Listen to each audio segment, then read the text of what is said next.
friends, and welcome to another episode of Terror Radio Podcast. Please forgive me. I meant to have this out last night. As I said, went to a Halloween party, and as soon as I got home, I did record a new episode, but for some reason, the audio wasn't up to par, so I had to redo it. So, please don't throw your tomatoes.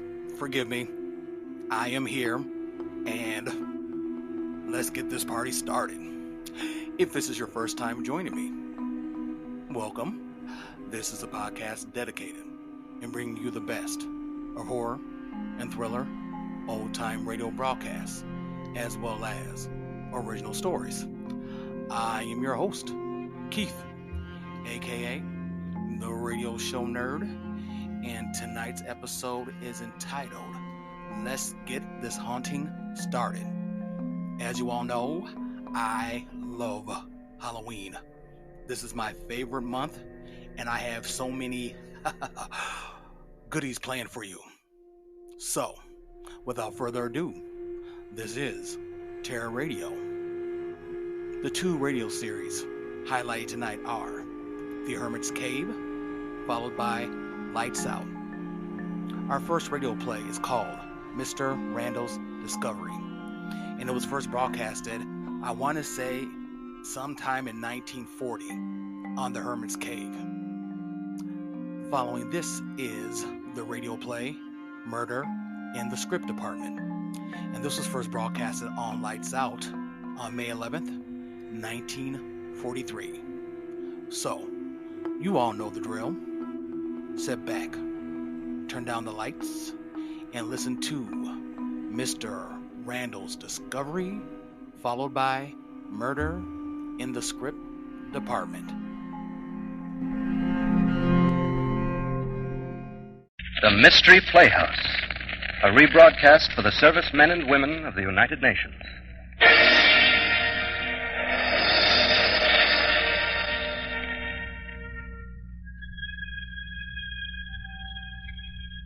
Good evening. This is Peter Loring. If you like mystery and suspense, if your tastes run to the macabre or the supernatural, if sweetness and light bores you, then, my friends, you've come to the right place. I promise you, there is nothing sweet and very little light here in a mystery playhouse.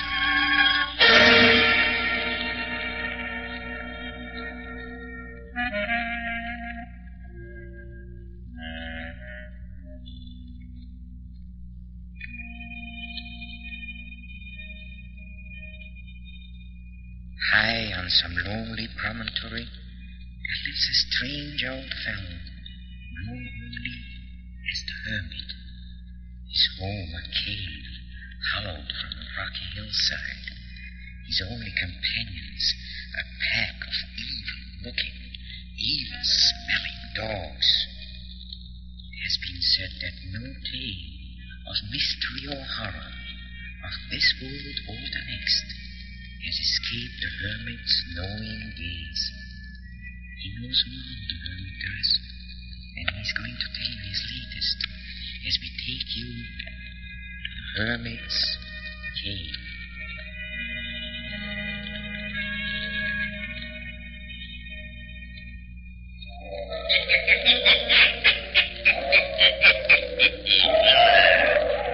Have you heard this story, Mr. Randall's Discovery, eh?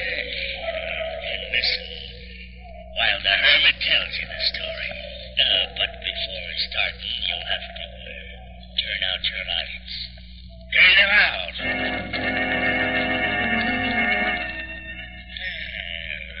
Mr. Randall wasn't a scientist, not in the usual sense. He was just an ordinary man, vice president of a small-town bank. He experimented in his basement just as a hobby, and quite by accident he stumbled upon a secret so amazing, so terrifying that, listen.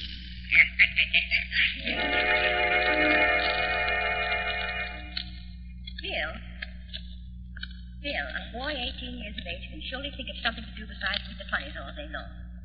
Where's your father? Dinner's ready. Oh, he's down in the basement. Good heavens. Didn't you tell him to come up? Yeah, half an hour ago. He said... Sure, he'll be right up. Well, you tell him if he doesn't come up, he won't get any dinner. Yeah, serve him right. That man. The only time he can be here when his family's all here, he hides downstairs in that awful old basement. Hey, Pop! Dinner! Bill, the neighbors. Pop! Last one of the table's Gargantua's uncle. Oh, where's man? Edgar! Edgar, dinner is ready. Coming. Coming. And the dinner getting all cold. Honestly, sometimes I feel like going down there and throwing all that paraphernalia of your father's into the trash can. It'd take more than one trash can to hold all that junk. Well, what does he do down there? Will anyone tell me? Oh, he just potters around with chemistry and electricity. What does he accomplish? Smokes up the house with those horrid-smelling chemicals, burns out fuses. Yeah, but maybe he'll invent something someday that'll make us all rich. For 3 weeks now, I've been trying to get him to fix that towel rack in the bathroom. But he always has... You don't expect a great scientist like Dad to bother with a towel rack, do you? Bill, get your hands out of the olives. Wait till your father gets here. Suppose I'll have to attend to it myself, like everything else around here. You're referring to the broken screen in the bedroom window, Catherine. I was planning to get at it right after dinner. I was referring, Edgar, to the towel rack in the bathroom. Oh? What about it?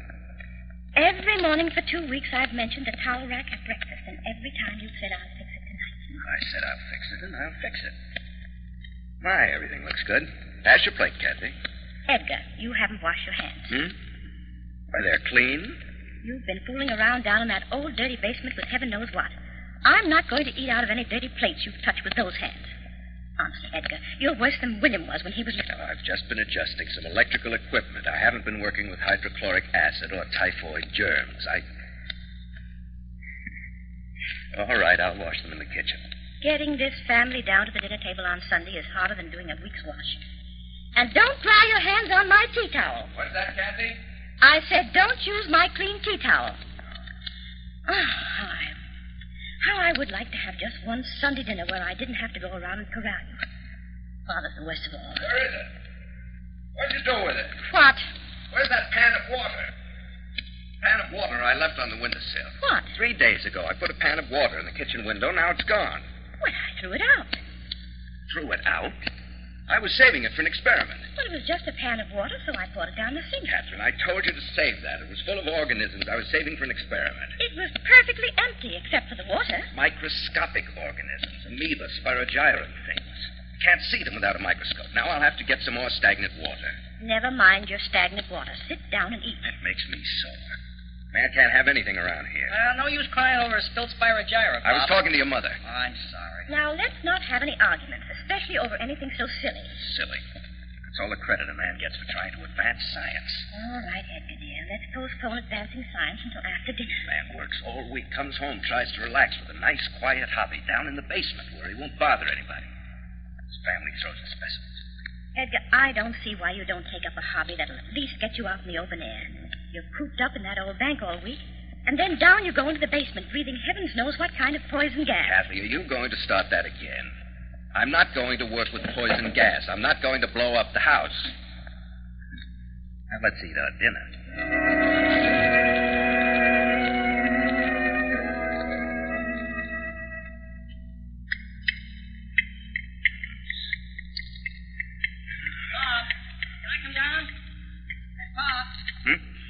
Oh, what, Bill? What are you working on now?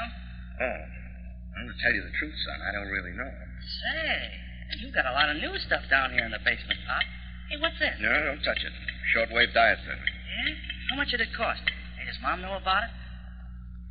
Does she, Pop? Huh? The bank took over this equipment from a doctor that went broke. I got it very cheaply. I don't mind if you watch, Bill, but please don't talk. All right. Hey, whatever became of that substitute for rubber you were working on? Well, that was the darndest thing. Turned out to be a sort of butterscotch fudge. Pretty good, too. I'll be darned. Have you still got the formula? I didn't write any of it down. I just mixed things together. Well, the funny thing, Dot was trying to make fudge the other night for Sydney, and she got a substitute for rubber. Milligrams. Hey, what's in this big barrel, Pop? ICCH. Toothpaste.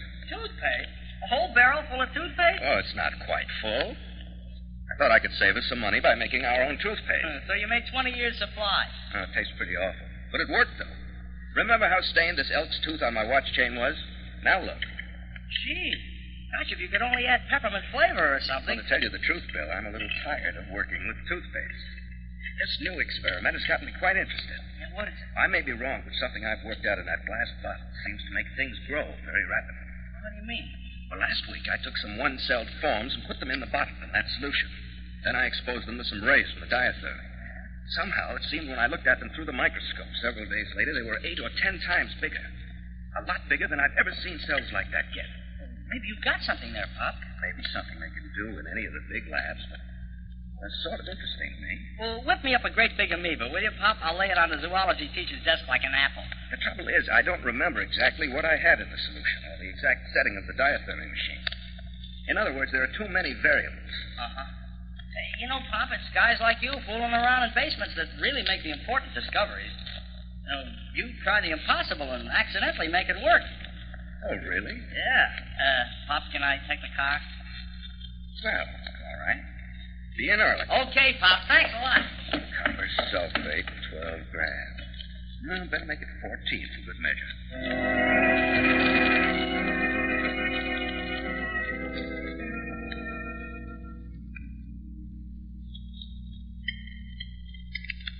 Oh, hiya, Pop. Oh, I thought you were going to a show at Mom. Bill, take a look at this here in the tube. Oh, good gosh. What is it? I don't know. It grew in there. Oh, it's sort of a grayish-white blob. About the size of an egg. Day before yesterday, it was only half that size. Well, what did you put in there in the first place? Something I found in some stagnant water. I added a sort of salt solution to the water in the tube and rigged up this device that sends a current through the water. Well, the neighbors are kicking. There isn't a radio in the block that'll get anything but static. I have to invent something to stop that static. Yeah, or turn off the machine. Well, I couldn't do that. It'd ruin the experiment. Look at that thing. Doesn't it look as though eyes were forming on it, one on each side? Yeah, but they ain't the same size. I've looked through a couple of dozen books on zoology, and there's nothing like it in any of them. Well, maybe it's a polywog that went wrong. Well, you're not going to a movie then, huh? Huh, Pop? Movie? Oh, no, I'm a little tired. Here, you take your money. Oh, well, I got a date. Well, I'll see you and your pal in the test tube later.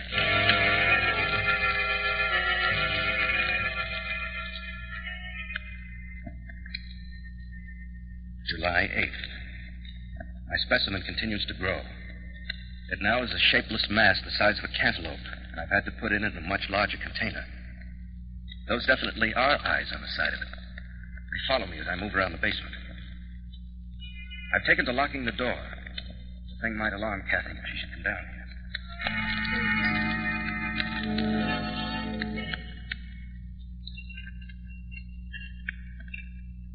Very good dinner, Miss Marshall. How would you know, Edgar? You barely touched it. Oh, I'm sorry. I've had a lot on my mind. The bank examiner's been there the last 3 days. Yes, I know. But that hasn't been worrying you. If I didn't know what the real trouble was, I suspect you of being afraid they'd discover you juggled the book. Now that we can talk just between ourselves, Edgar, why don't you let your experiment go for a while? Now, Kathy. Please, Edgar. How do you suppose to be relaxed? You're making you nervous with Nothing of the kind. I feel fine. You know that's not so. You're pale and thin. Why, I'll bet you've lost 15 pounds the last 2 weeks. You never were exactly overweight, you know. Kathy, I wish you'd stop fussing at me. I'm not fussing at you. I just think you ought to stay out of the basement. Why? Why? Because I don't think it's good for you to be down there so much. Can't a man have at least one place where he can be away from everyone, a place where he can think? Edgar, I never said a word as long as I didn't think it wasn't interfering with your health. But you're spending hours down there. Why, most of the time you don't get to bed before 3 and 4 o'clock. Now, don't look at me like that, Edgar. It's for your own Stop good. talking to me as though I were a child. Just see how nervous and unstrung you are, Edgar. What is it you're working on? What are you doing down there, Edgar? Nothing. I'm building infernal machines. Now will you let me alone? Just let me alone. That's all I ask. Let me alone.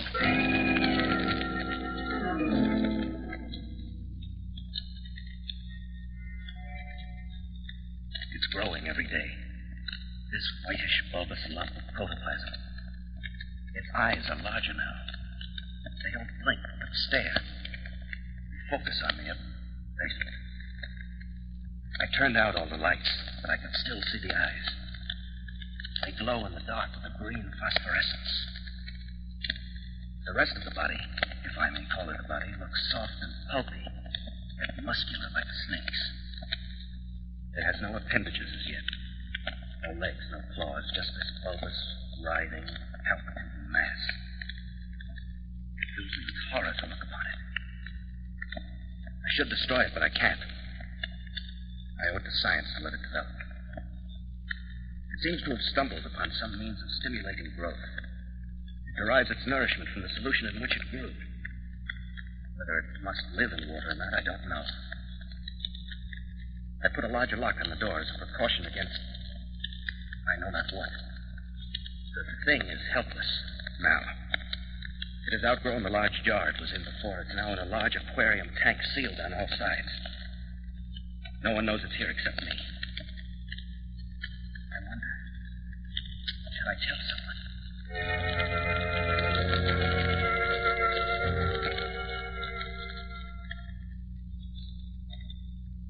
Bill, I'm worried about your father. About Pop? How come? He didn't go to the bank this morning.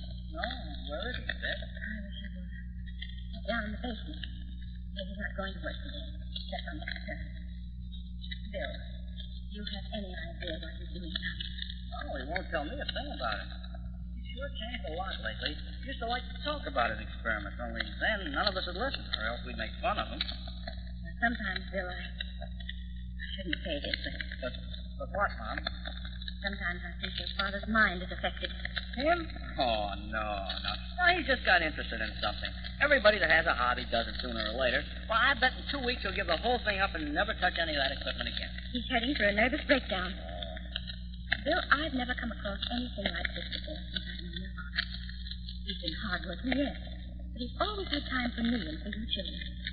He's never been cross or cranky before. I'm worried about his job.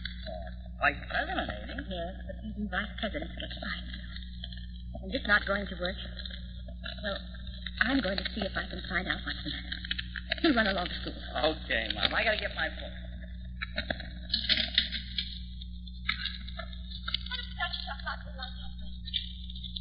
What do you want? It's nearly 9 o'clock. What of it? And you afford to spend so much time away from the bank? I've given that place enough of my time for 16 years. I know. Don't get all worked up, please. I hate to see so many years of hard work just thrown away. Catherine, I'm busy. Now go away. Edgar, you never talked like that to me before. Well, I am now. What are you doing that makes you so strange? What have you got down there, Edgar? There's something down there that you don't want me to see, isn't there? You've got the entire house to do with as you please. Haven't I the right to do as I please with the basement? There's something down there that's destroying your health and the happiness of our children. I've got a right to see it. Catherine, don't go down there. I shall. Catherine, you're not going to set foot inside this basement. Reason why? Because I said no. That's no reason. I warn you, Catherine, stop pushing. Let me jump down. Edgar, let me jump down. I warn you, Catherine, stop it, or you'll be sorry. You made me do this. I didn't want to do it. You made me.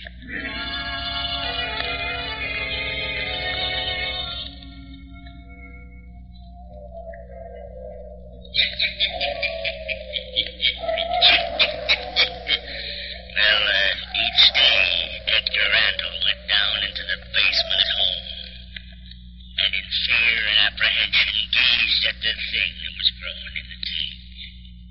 Then, locking the door to which only he had a key, he went to the bank. Then for days and days, since the morning he struck her, he and his wife have not spoken. A dark shadow hangs over the once happy Randall home. Yes, Edgar Randall is still obsessed with the evil thing locked in his basement laboratory.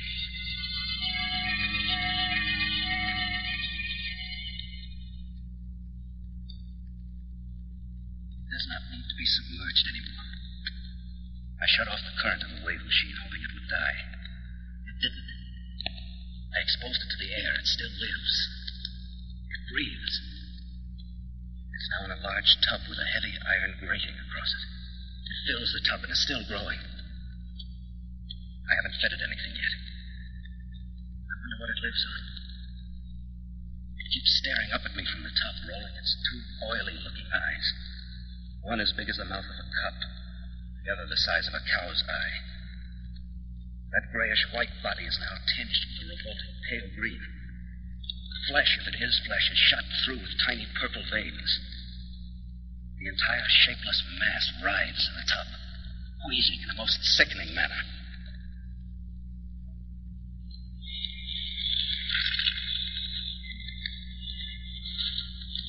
are you staring at? Are you trying to get out? Is there a mind in that sickening mass of throbbing flesh? Do you feel? We'll see. I'll prod that revolting hulk of yours with a stick. You feel that?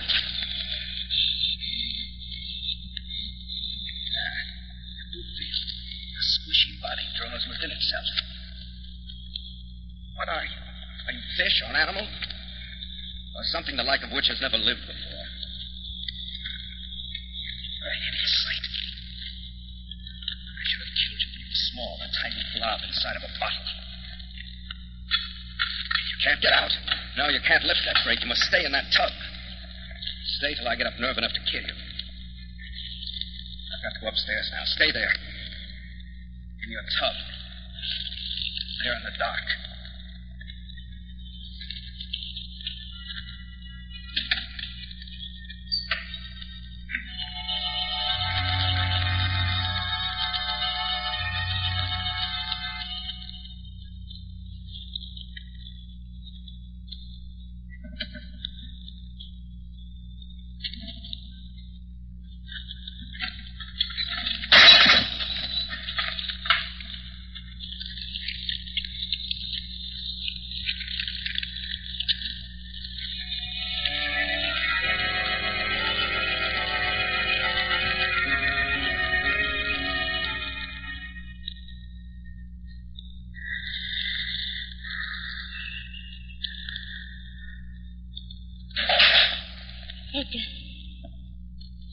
Edgar? Is that you, Edgar? Oh, you're in bed, thank goodness. I thought maybe you'd gotten up and gone down to the basement again. Well, they have done that, you know. Gone to bed till I was asleep and then gotten up. Thought I heard somebody out in the hall. It was too quiet to be either. It sounded like you walking in slippers. Is she ready to let you go? All right.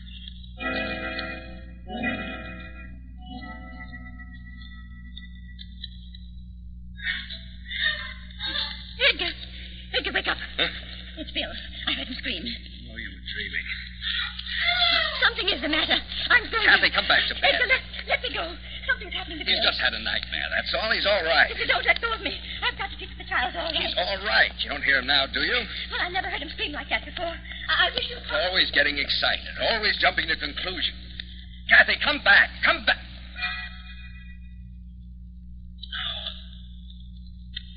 No, it's impossible. Nothing like that. No, it couldn't get out.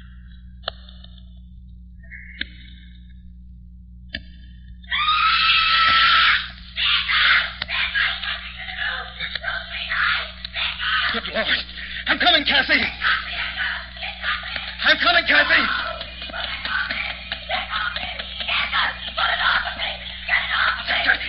Kathy, what is it? Oh, my God. I'll pull it away. I'll pull it away. It's wrapping itself around me. It's cold. Out of her body. But you're jellyfish. I can take a hold of it. No, don't let it get up to my throat. Put it loose, please. Put it loose. Yes, it's legs to you. Something. Oh, no, something. It's crawling toward my head. No, something. Let go. Wrapping itself around her head, smothering her. Let go. Let go. Let go.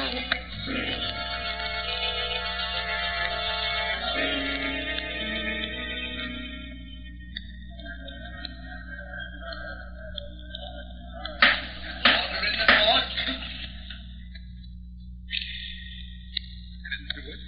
I didn't do it, I tell you. You don't deny that you were found in your son's room lying beside your wife's body? It was this thing. You crawl out of the basement, I did.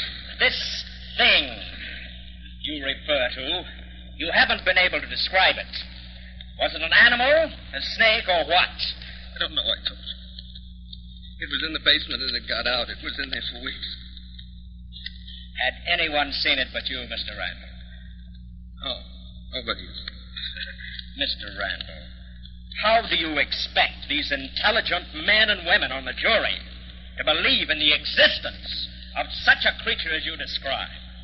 A mass of flesh, No arms, no legs, no head. Just two green eyes set in a pulpy, palpitating, shapeless body. That's what it was. And you would have us believe that this jellyfish had the power to smother your son, an active, athletic high school boy, and then wrap its shapeless mass around the head of your wife, an able-bodied woman, and smother her also. I ask you this, Mr. Randall. Where is this monster? I don't know.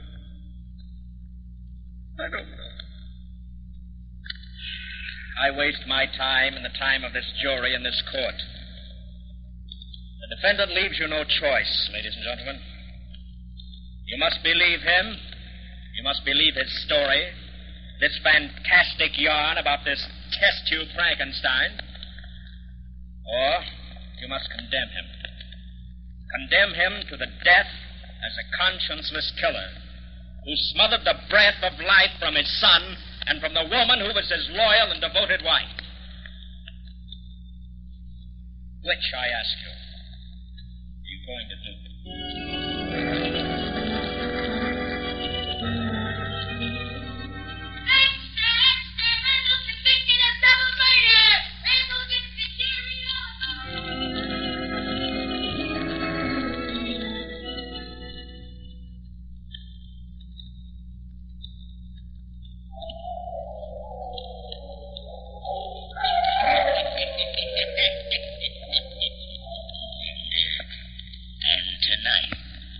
Tonight, along a dark street in the neighborhood in which you live.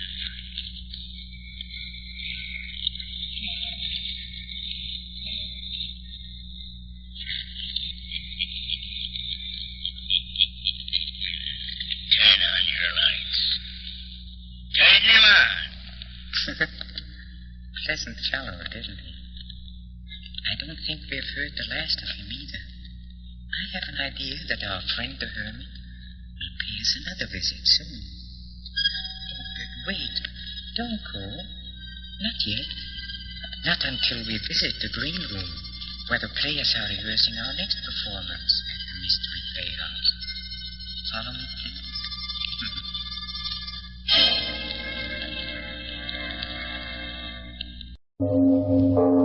It is later than you think.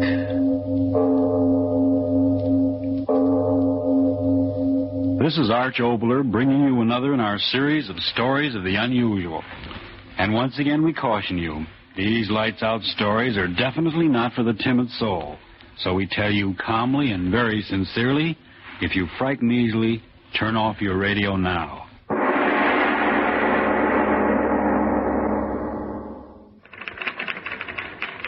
Oh, what time is it? 10 minutes more.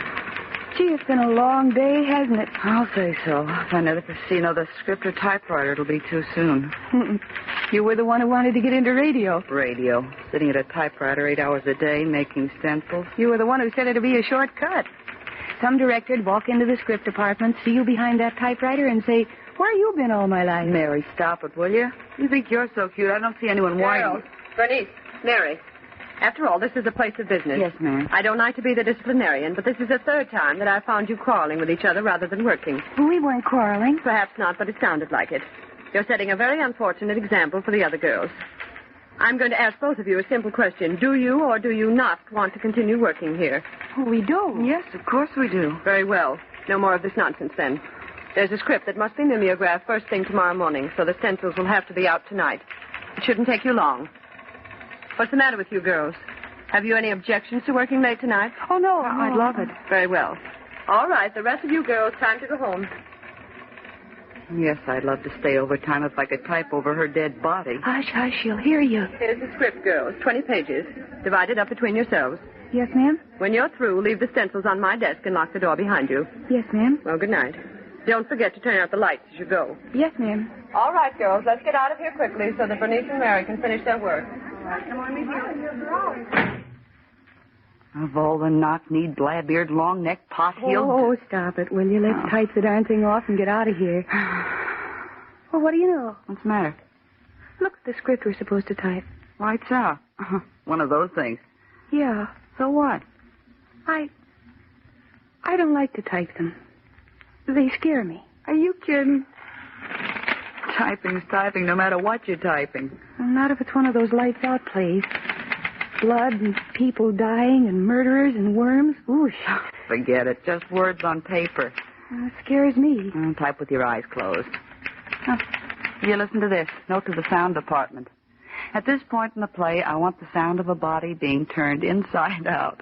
I suggest the use of a wet rubber glove to plant the picture of a human being being deliberately turned. Oh, stop it, will you? Oh, for Pete's sake. It's only a sound effect. I was just reading. Oh, will you type your script and let me type this? Don't go reading any of it out loud. All right. I wonder what kind of a screwball he is. Who? The fellow who writes these plays, you know. Arch Obler? Yeah. Oh, I like him. Well, what are you talking about? You never even met him. Well, I like him anyway. But you just finished saying you don't like this. Well, I like his other plays. You know, the ones he does for the government. With sense to them. Well, personally, I think he's a wolf. Oh, what are you talking about? You know, one of these werewolves. I bet he eats his young. Well, don't talk like that. He's got a 10-month-old baby. I saw a picture of it. And it's real cute. Well, I still think... Well, for heaven's sake, just because the man writes fantastic doesn't mean he's fantastic. Will you look who's talking? Why, you're even afraid to type him. What are you afraid of, that the ghost will pop out of the pages and turn you inside out? Oh, stop it, will you, if you don't stop it? All right, let's type. Well, how do you like that? What's the matter now? My typewriter's jammed. Can't move a key. B? What's the matter with you? Mine is, too. My typewriter is, too. Like the fellow said, c'est la guerre. Everything's falling apart. Suppose we'll have to use one of the other machines, just when I was getting comfortable. I'll use Anita's. Yeah, I'm going to use Evelyn's. She won't care what I do with it. She's going to be a wave anyway. Mary, this one's jammed, too. Yeah, so's Evelyn's. I'll try Elle's machine. She's always boasting about how fast it is. Why, it's jammed, too. Well, so's this one. Well, what do you know? What is it, the typewriter gremlins? Mary, what's the matter? Your face. Let's get out of here. What's the matter? Let's get out of here. We've got overtime. I tell you, let's go home. Well, just because a typewriter jams up is no reason to have a fit. Well, I'm getting out of here, and you better come with me. Oh, you're crazy running out. What's come over you? What? Bernice! What's the matter with you now? What are you standing at the door with your back to me for? Stay or go? Bernice, come here quick. Oh, for Pete's sake. What's the matter with you? Why are you standing there for with your hand on the knob? It's locked. What? Locked. Oh, you are crazy. Huh, let me at it. Let me try. Why is it locked? Because some screwball janitor thought everybody'd left and locked the door, that's all. Say, somebody out there, let us out of here. We're locked in, hey! It won't do any good. That's what you say. I'll wake the dead. Hey, are you deaf or deaf or whatever it is? Somebody get a key and let us out. Hey, we're not slave labor. Let us out. What's the matter with me? Where are you going? All I've got to do is pick up the telephone and call communications. They'll get us out of here. Oh, yes, call them right away. Tell them we're locked. All right, I'm calling him. Hello. Answer me. What's the matter? The line's dead. Oh. Stop that. The operator thought we'd all gone home, so she disconnected the wire, that's all. Oh, for Pete's sake, of all the nincompoops, what is there to cry about? Oh, I'm afraid. So you're afraid, so I'm Queen of the May and there are roses in the air. What is this all about? What's all the hysteria? You don't understand. Don't say I don't. You stop crying. No, something terrible's going to happen. What are you talking about? We're in the script department of a broadcasting company, remember? Oh, something jammed the typewriters. Something locked the door. Something... What do you mean, something? Something, I tell you. I tell you, you're crazy. I think I've known you all these weeks and never knew you had bats in your belfry. There's absolutely nothing that's happened. Why did you stop talking? Answer me. The telephone cord. Oh. The end, it's torn off. Yes. But I talked on this telephone only an hour ago, remember? Yes. How could it have gotten torn loose? I told you. Oh, shut up. All right, maybe there is something screwy, I don't know. But I do know there's nothing to get hysterical about. This place only had windows I could call out. On modernistic air conditioning. Will you stop moaning? Well, you're scared, too. I'm not. Series of coincidences, that's all. What could it be? Answer me what? Who ever heard of anything happening in a place like this? Well, what are you looking at me like that for? This is no haunted house. You and me and a lot of other girls work here, remember? So if we're locked in and have to stay here all night, so what? The door's locked from the outside. The watchman downstairs, remember? So who could get in here to hurt us? What if the locked door won't do any good? What? You heard me. Oh, you're a crazy kid. Look, desks and chairs, fluorescent light, modern design, remember? We're not in a haunted house. Get that through your head. We're not in a haunted house. Oh. Well, what's the matter now? Get all through explaining. What's the matter? Something happened. Happened? Something in the air. What are you... Oh, for heaven's... Over there at the end of the room. The light must have burned out. Oh. I was right. Goes to show you how crazy you've been. A couple of natural things happen and you start acting out a ghost story. You should join the Actors Union. Bernice. Well, one of the lights burned out. So what? There's one thing the script department's got. Plenty of light. Mary, why are you... Another light. I saw it go out. You're dreaming. I tell you, I saw it go out. You're crazy. It didn't. I saw it. Now, look here. There are 2, 4, 6, 8 lights in this place. See? 1, 2, 3, 4, 5, 6, 7, 8. Now, don't give me any more of that lights out. Another. You're absolutely crazy. I'm scared just staying here with you. Count them. Why should I? Count them. 1, 2, 3, 4, 5, 6, 7. Not 8. 7. Gee. I told you. Oh, no. What? Another one out. 1, 2, 3, 4, 5, 6. Oh. Stop it. Stop it. Another one there. Gosh. Over next to Miss Winton's desk. Another one. What? Only 4 left. Only 4. What'll we do? Only 4. Who's putting them out? I don't know. Another. Oh. Only 3 more. If they go out, I'll die. They won't go out. They can't go out. The switch. That's it. I'll hold the switch. I won't turn out the lights if I hold the switch. It's all right, Mary. See? I got hold of the switch. Nothing Another one. Another one. But I was holding onto the switch. 2 lights. 2 lights and then dark. Bernice. Oh, Bernice, hold me. I'm scared. Oh, gee, I'm scared. It's all right. It's all right. There's still 2 lights. See? 2 lights. They'll stay on. They will. I know they will. They're both out. We're in the dark. Bernice. Where are you? Let me out of here. I'm afraid of the dark. Let me out of here.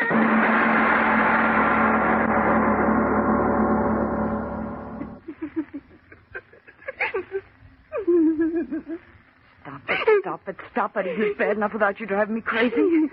What's the good of your crying? There's a reason. There must be for this. Everything's got a reason. I know it. I can't stand it. I can't. Candles. Those blackout candles. Stop crying and let me think.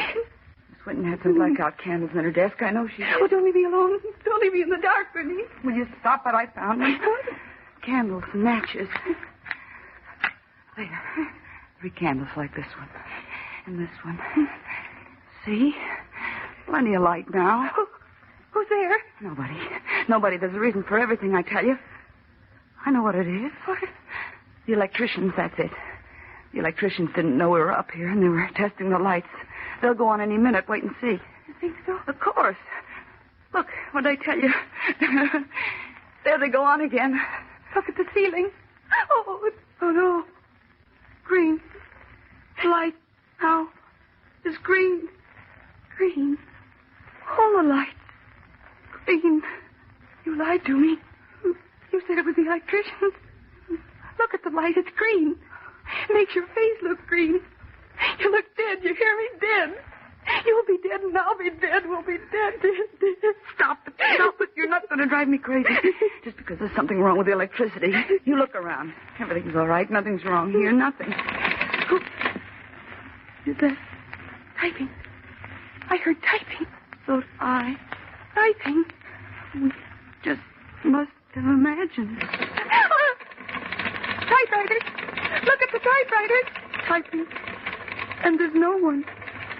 Who's typing? Who's typing?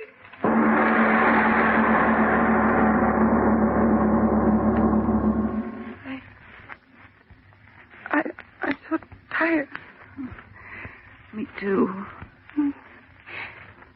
I wonder if it's day. I don't know. I don't think so. Sooner or later, someone will come along. It'll be too late. Don't say that. Things happened these last hours, has it? Nothing. It will. When I get out of here, I never want to talk to you as long as I live. As long as you live. Stop talking like that, or do I have... Oh, don't hurt me. I'm not hurting you. No one's going to hurt you. Or me. Trick. It's some kind of a trick. The typewriters. Electric ones, aren't they? Power. Something. It's got to be a trick. You don't believe it, do you? Believe what? There's something in this room with us. Where? I don't know. But it's here. What are you trying to do? Make me scared as you are scared? There's something in this room. Where? Answer me where. Just you and me, that's all. You're not going to scare me. I'm not going to let myself get scared anymore. I want to get out of here, and I'm going to get out of here. My head's still... Yes. I heard it, too. What? Something. Desk. Look. The desk moving. Look. That one moved. And that one. Mary, take your hands away from your eyes and look. Look, the desk. All of them moving. Mary, look. All the desk was moving and was moving. Stay back, you. Stay back. Mary. Mary, all the desks in the room. They're moving down toward us.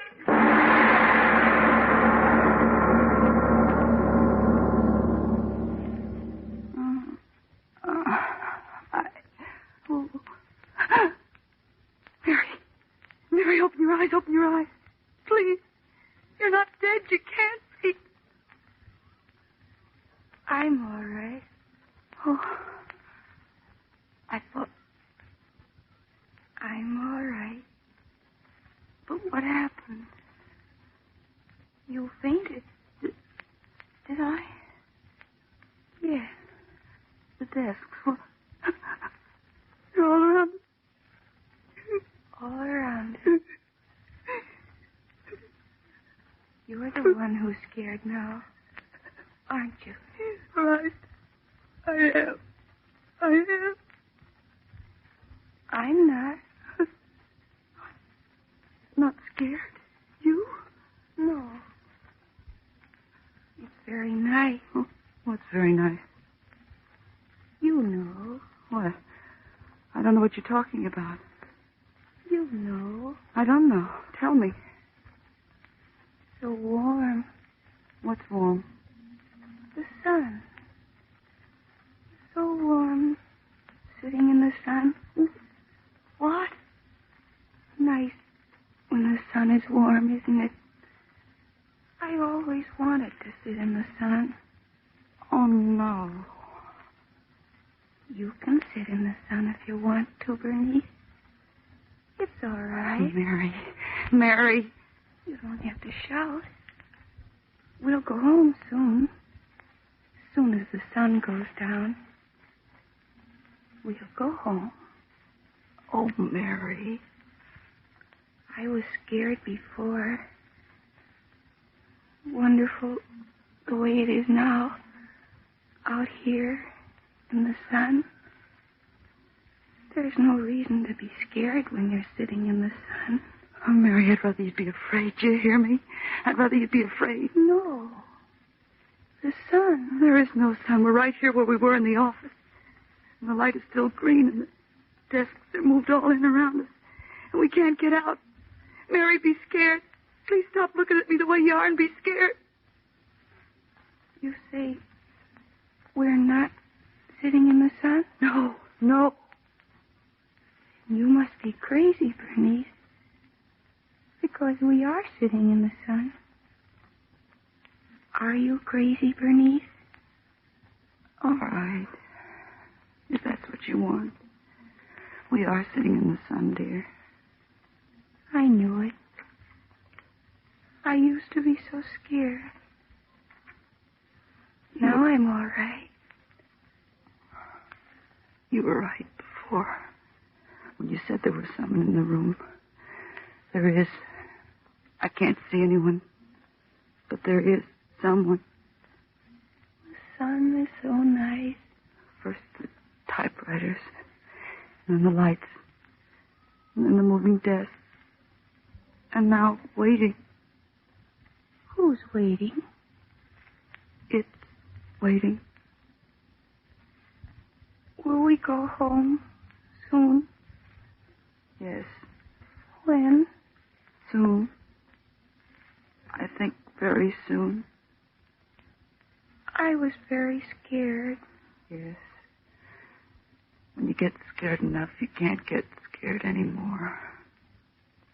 The sun is very nice. I think I'm getting that scared now myself. You hear something? What? Something? There's nothing. No, there is something. I told you. Listen to me. Who's here with us? Who? Answer me. What do you want of us? Please answer me. What do you want of us?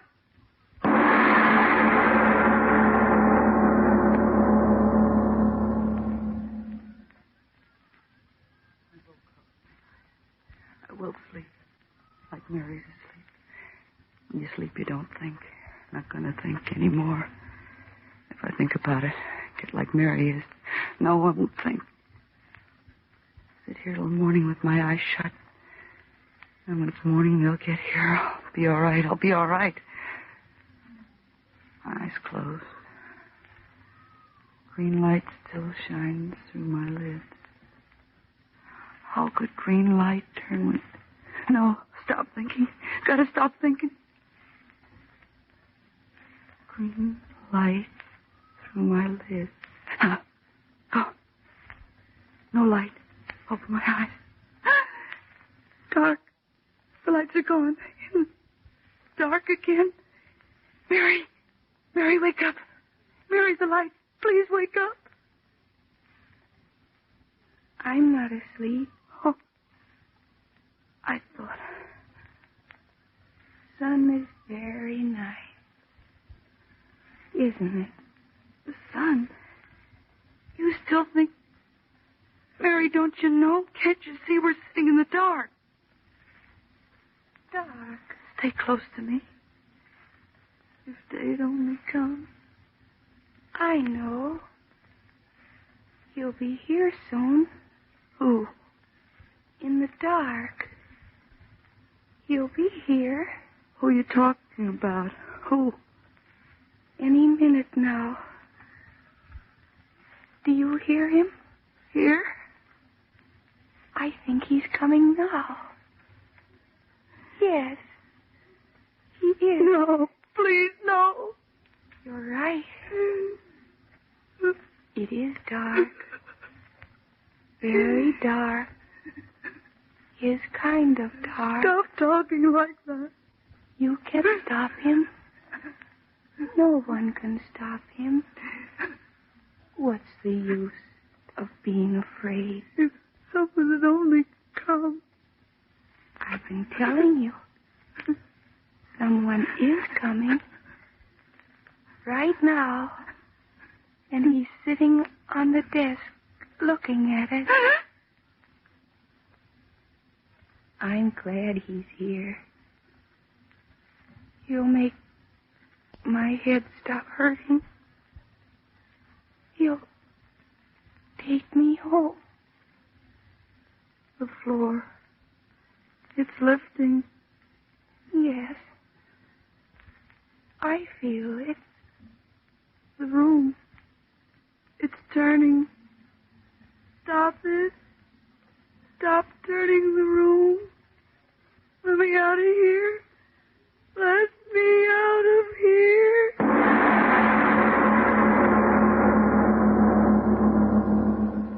Total of 15 Axis planes shot down in the Mediterranean theater of war. So much for the war news. Now the news of local interest to you early morning listeners. If you've been wondering why those dishes in the kitchen started to dance last night, the answer is an earth trembler, earthquake to you, of 5 seconds duration. The material damage was very slight, but 2 deaths are indirectly attributed to the earthquake. Bernice Saxton and Mirabelle Pressler, employed by the Broadcasting Company, were found dead this morning in the script department where they'd been doing overtime work. Cause of the death is believed to have been heart failure induced by fright. The girls had been accidentally locked in the office, and when there was a failure of electric power followed by earthquake, It is believed the young women were frightened to death. This concludes our morning broadcast.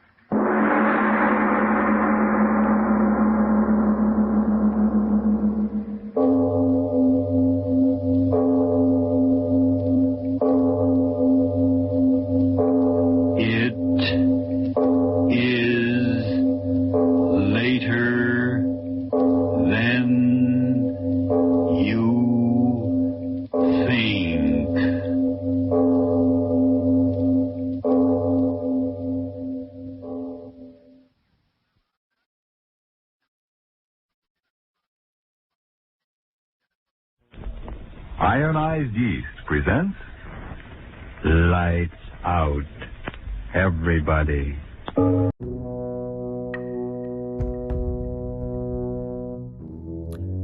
That's the show for tonight. I want to thank you all for listening.